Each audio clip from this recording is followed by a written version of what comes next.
अस्सलाम वालेकुम सुमीना बहन। जी जी फरमाइए। जी आवाज़ आ रही है आपको? जी जी आ रही है।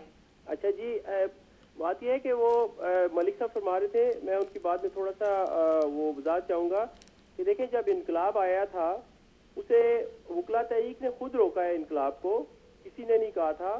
और वाकई ये मैं मानता हूँ कि इनकलाब आता है तो वो सबको बहा के ले जाता है।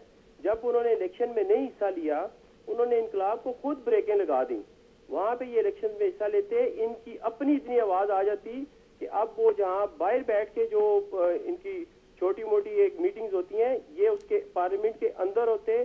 जिस नारों पे, जिस बात पे दोनों पार्टियों ने कहा था, नवाज शरीफ साहब की पार्टी और बेनजीर साहबा की पार्टी ने, कि भाई हम ये पार्लियामेंट में मसला लेके जाएंगे, तो इनको चाहिए था उधर।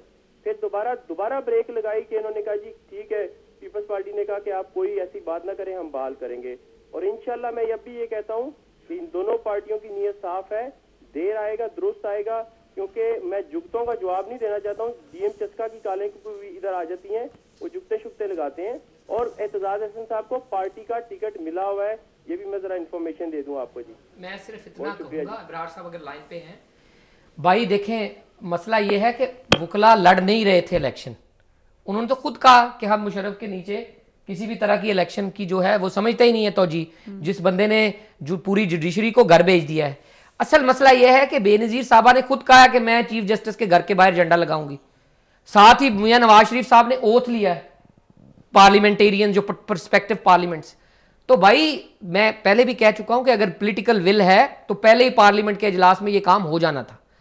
अब अगर वकला को सड़कों पर ही आना है तो भाई इनका वेट करने का क्या फायदा था। असल तो मसला है, वकला भी एंड ऑफ द डे तो अपनी स्टेट के, अपनी कंट्री के लॉयल लोग हैं। वो नहीं चाहते कि गड़बड़ हो।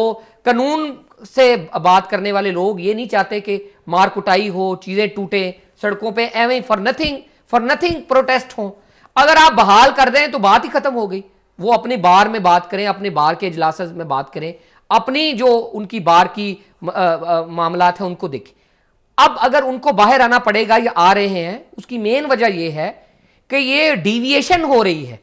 अब आप वो कह रहे हैं कि पार्लियामेंट में हल करेंगे, और भाई उन्होंने कहा कि मैं इसके घर के बाहर झंडा लगवाऊंगी, तो उसका मतलब है झंडा लगवाएं और 30 अप्रैल की डेट देने से पहले सोचें कि ये 30 अप्रैल तक हो सकेगा या नहीं हो सकेगा।